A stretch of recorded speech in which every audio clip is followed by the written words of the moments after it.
Based on your answer, I'm just curious about this. Does the philosophy and the method of Zionism reflect the wants of the Israeli people, particularly towards Palestine? The absolute majority of the Israeli citizens are Zionists. Oh, okay. Of course, the majority of the younger generation is brainwashed. They were born Zionist. The society is Zionist. The school education system, etc. So it's somehow like Nazi Germany in the 1940s. Before the war. Maybe not in the early 20s because they were a very small minority. But Israel, after the establishment of Israel, started to indoctrinate the younger generation. So it started with, of course, left-wing secular Zionists, but eventually, since the 1970s, right-wing started to rise, and eventually now the absolute majority of the Israeli society is, supporting right-wing Zionism, be it nationalist Zionism or religious Zionism. Both worse than the other. Each one of them is an extremist group by itself.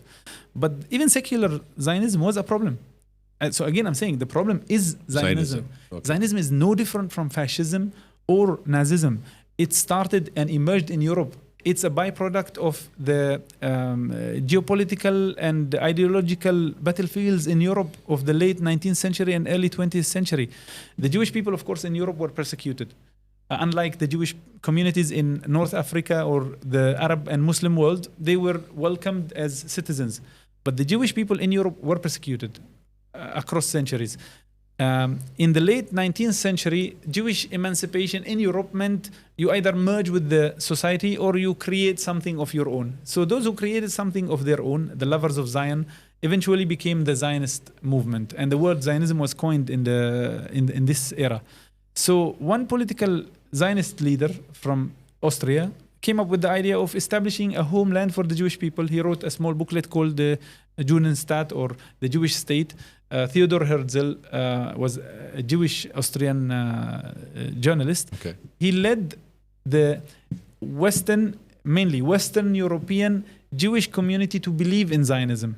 They created a Zionist organization in 1897. They had their first World Zionist Organization conference, and eventually they started to negotiate with world powers how to set up a homeland for the Jewish people.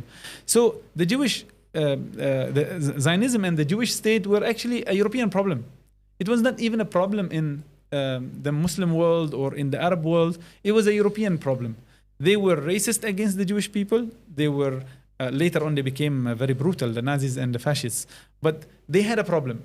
And when the Zionist movement managed to lobby and negotiate a settlement with some European powers, their solution was to dump this Jewish community of Europe in the Middle East and let the Middle East have this problem. So they got rid of their problem in our land. Wow, okay. It, of course, served their colonial geopolitical interests as European powers. If we go back 100 years back, we will see that the British, the French, most particularly, were the superpowers of the time. They were already cutting and dissecting the Middle East. They were dreaming of conquering the Ottoman Empire, which is the old sick man of Europe.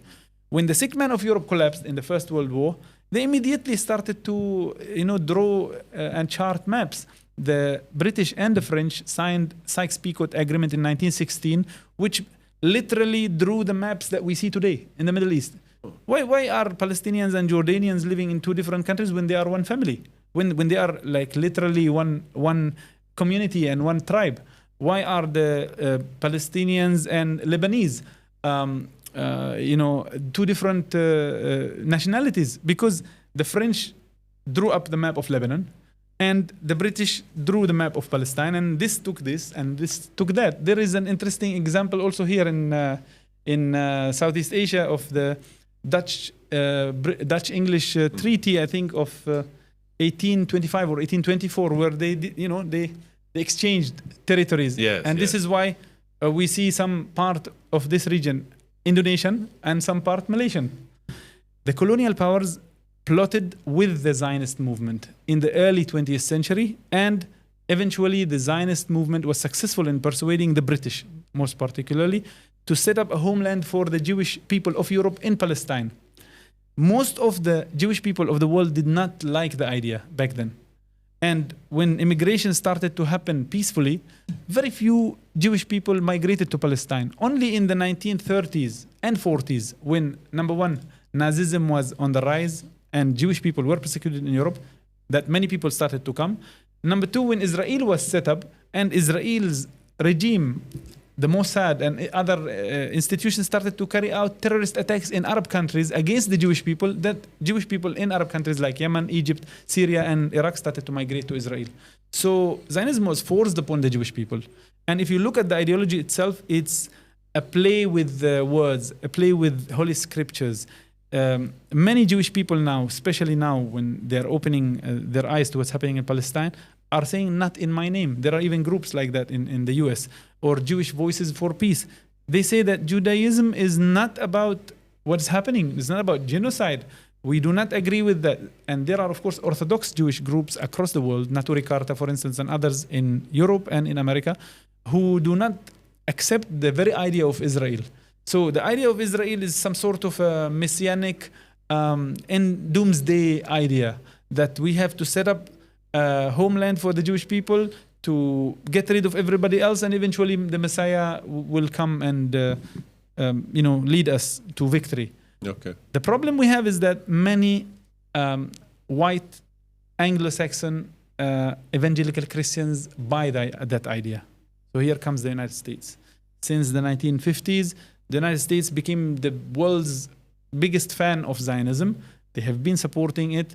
People like Trump, the current generation of American presidents, people like Trump and even Biden are fanatical supporters of Zionism.